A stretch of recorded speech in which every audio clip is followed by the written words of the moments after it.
Alright, I think you're good to go. Hello. Hello, my name is Dmitry, and I will talk about NIM programming language. So let's begin. A bit about me. I'm a programmer. I typed code for 6 years. There will be no photo of me. I'm mainly a Ruby backend developer. This is where I work.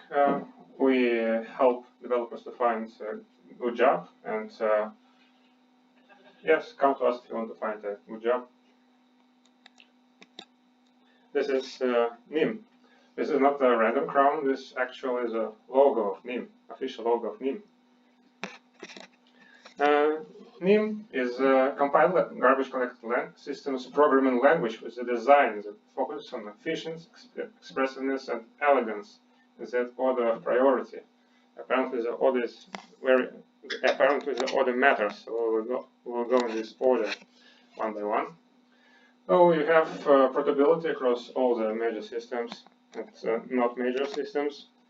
You have this is just it's fast. Garbage collected, but really fast. And this basically means that you have zero overhead iterators, you have user-defined functions during compile time, so it just tries to be fast by default, so you don't have to think about using references, value types, such things. And yes, suppose various backends, you can compile it to C, C++, JS, we'll talk about it a bit later. Expressive. So,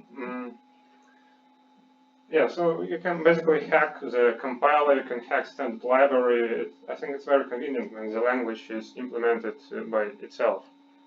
It's bootstrapped.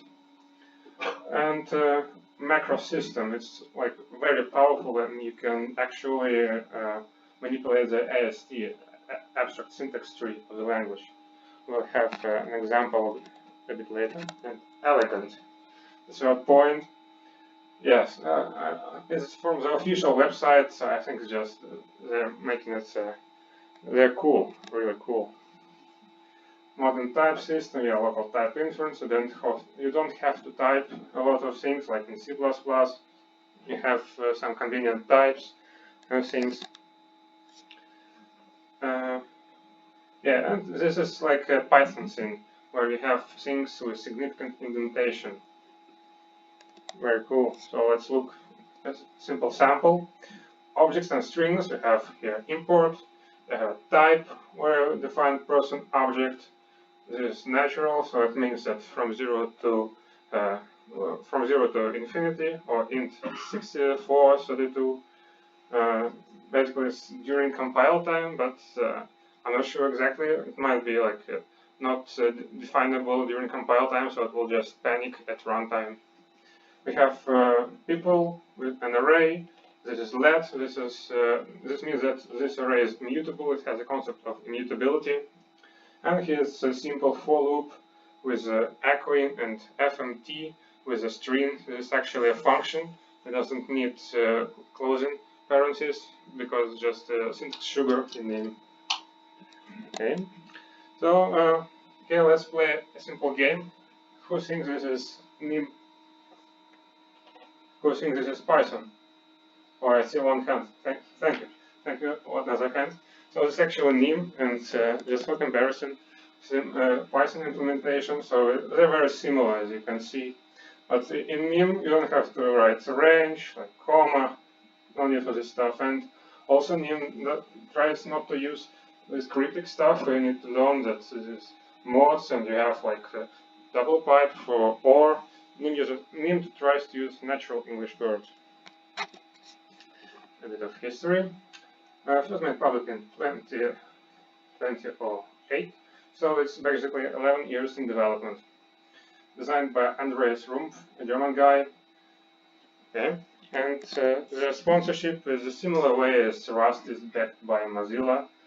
Status is the biggest sponsor. And it's not directly affiliated with any organization like Go or this kind of languages. So let's talk about use cases. This is the actual sticker from Telegram. I will have links later. Please join Telegram channel. You can pretty much use it everywhere. On the systems programming side, it's fast. Desktop mobile applications has good front end, kind of same as C++. It has good front end. And web development, we'll have an example of it a bit later. Specific use cases. We have game software. Memory management is quite powerful. You can make soft real-time systems where you tell garbage collector to not run more than 100 milliseconds, and this way it is not hardly guaranteed, but soft works perfectly. Science software, it has very simple interpretation with Python, and it looks like Python, so science guys like to use it when they need something fast and performant. And replacement for C++ with FFI. This FFI is quite good, actually. You can directly manipulate with already written code in C or C++. Some featured project, so Nimbus is by the biggest sponsor, Status. They're creating a client for Ethereum. And Karax, I think this will be more interesting for front-end people. Single-page applications in NIM. Okay. Now we'll go to specific, and this is an unfinished game I wrote using Karax. So we'll have some code here. Okay, so this is how the game looks. Just a screen, and you can choose a path. And this is a graph, a part of the graph. So red means unfinished, and you just go from one screen to another. Simple game. And we'll look at some code, so line by line. This is proc, I guess it's short for procedure, because NIM is procedural language. You have a function name, a star, that means it is exported. When you input, you can access it. It is an argument name, parameter name. String is like a string, but compatible with both JavaScript and C backend. vnode, like virtual DOM node. We have here result. This is a macro that takes as a root h1 header file, like header tag, HTML header tag with a class. And you have here colon, which means that this is a function that takes actually a block of code. And this is this block. It says that just put this parameter in the tag. The simple component function. For several functions, for several components, you can do it like this. So main point is that you have a type. You can say that object has a response path that above string. Here you say that this is a parameter that accepts this array of choice of this type, array of this type. So it's a typed language. And here you have also macro. In the middle of macro you have a for loop, and you display some more HTML. This is rather big. It's actual NIM programs, NIM functions or procedures, small, but this is using a lot of HTML, so this is why this is big. So this is macro world, like light level macro, a template. It just means that it accepts this block. It's of type untyped, so it means that it accepts a block of code, and we just create some macro with HTML, like a div HTML, div HTML, and we want to put everything that we pass here, right here. So macro is like lexical macro in C, but it tries to be smart. It tries to guess types, and it is not like just lexical replacement like in C programs. The rendering function. So main point I think are these 3 lines bottom. When previously we had with layout, it accepted a block. It accepted anything, but here we accept a block. So colon to accept a block, and here some text, some functions to place in the actual template. The main function is quite easy. I just wanted to mention that it uses from import, like in JavaScript libraries. So interfacing with JavaScript is quite trivial as well. When you want to use global global elements or global variables like D3, Dagger, D3 libraries, and console global elements. You just use pragmas. These are called pragmas, and you use import C no decal just to mean that it's declared somewhere above. And this is the last slide with code, so bear with me.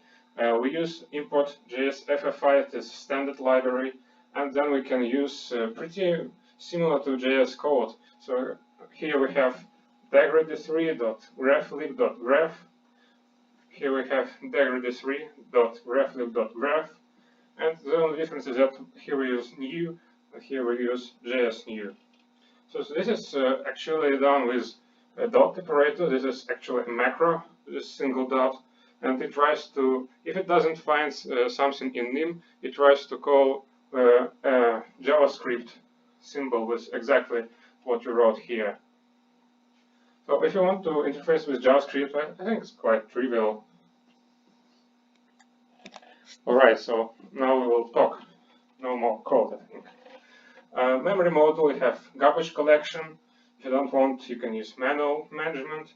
And there is also experimental feature, new runtime. If you know about borrow checker in Rust, it tries to use a similar concept, but not quite. You just write a bit more code, but memory is managed for you. You don't have to think about it. Compiles everywhere where C can compile. I think this is really great, but what is more great is that it compiles everywhere where JS can compile. So how does it do that? So actually, nim doesn't compile to native code. It has these compilation targets. These are official, and like C and JavaScript are official. C++ and Objective-C are included in C, and we have some unofficial ASM.js, Wasm, LLVM. So you can basically use it everywhere you want. About metaprogramming. So a couple of words about metaprogramming. Using macro is so powerful. I think this is a good example where we have PEG. This is parsing expression grammar. It's like regex, but with batteries.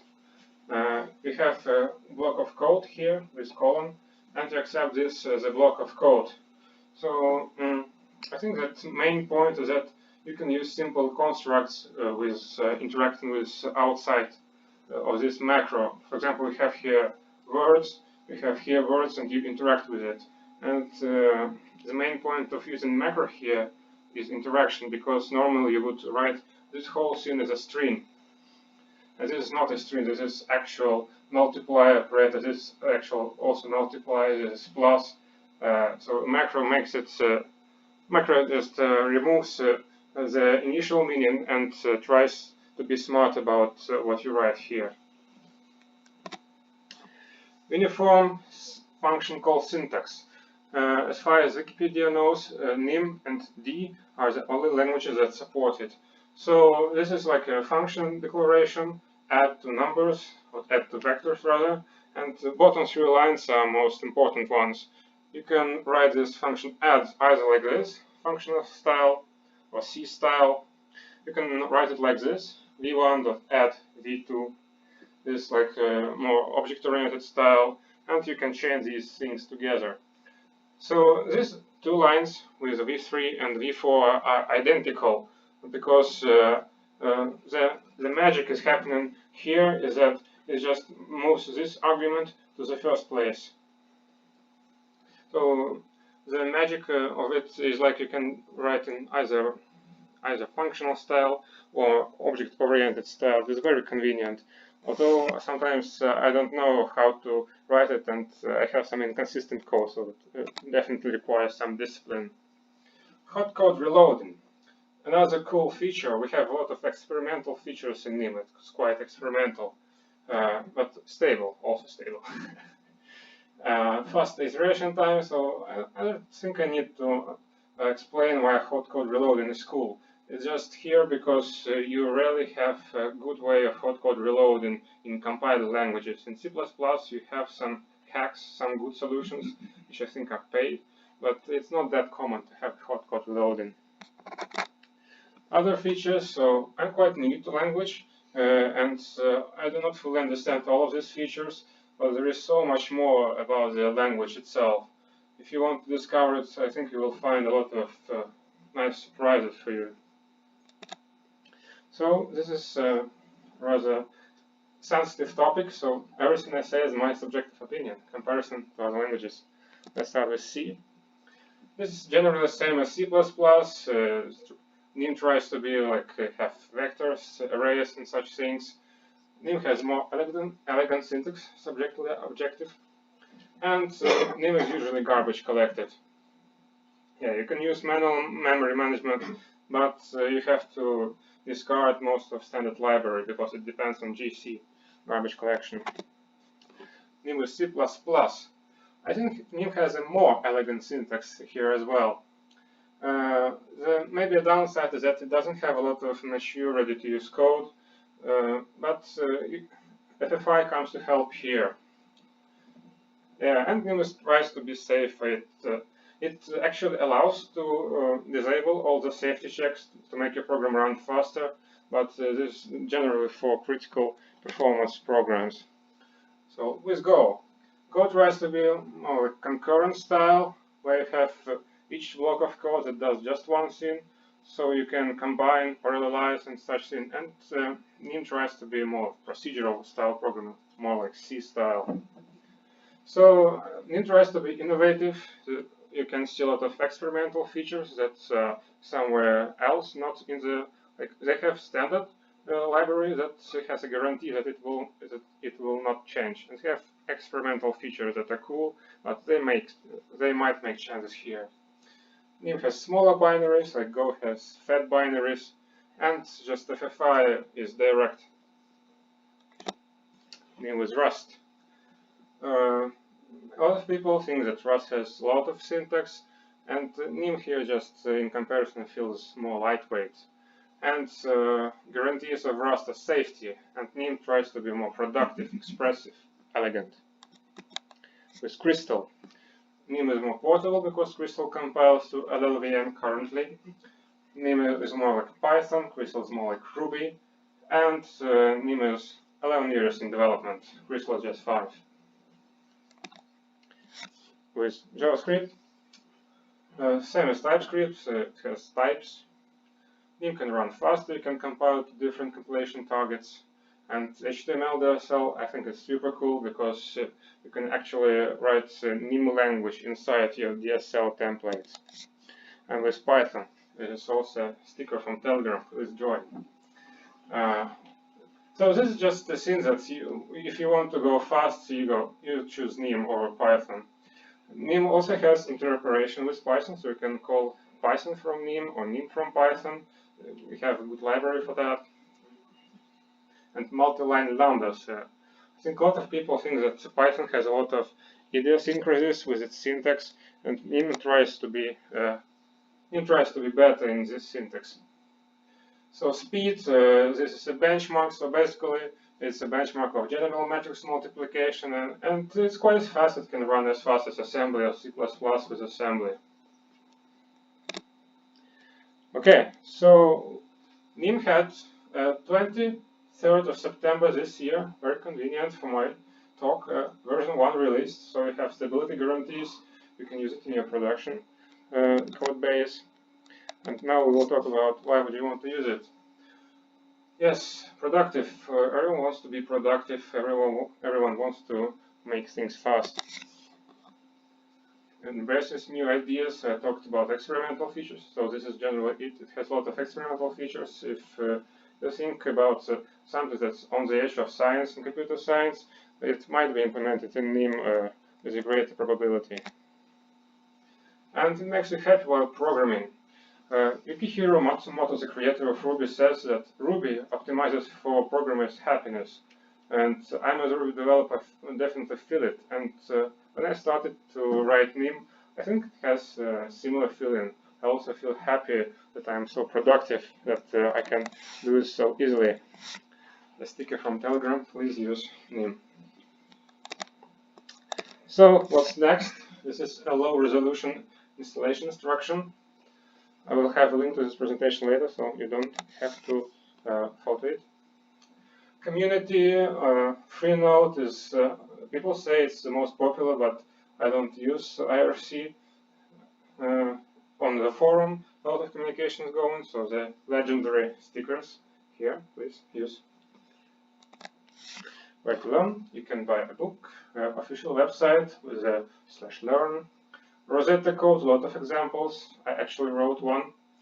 And source code of NIM language. Maybe some of you are true hackers that don't need all that documentation. Can just go to source code. So Kitos, thank you. You can mail me at here. Oh, there is no link. Okay, I think we can manage that. On Telegram, please here. Do I have some questions, please?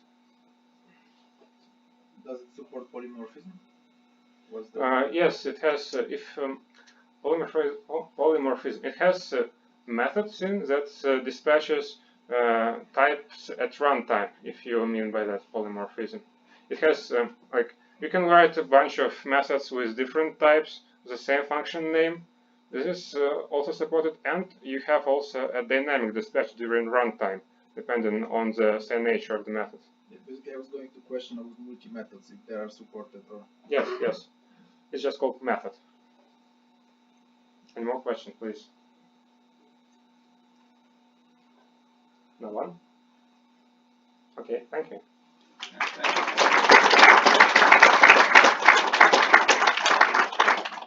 Yeah, and I guess we can post the link to the slides to Meetabit as well as the Facebook group. Okay, please at Meetabit you can find the links to the slide. Yeah, like tomorrow morning. Cool. That's it. Hold on. Let's turn up. Hello, hello. Yeah, so hey, thanks to everyone for attending. Big thanks to Yuka and the rest of the team at Finnair for hosting.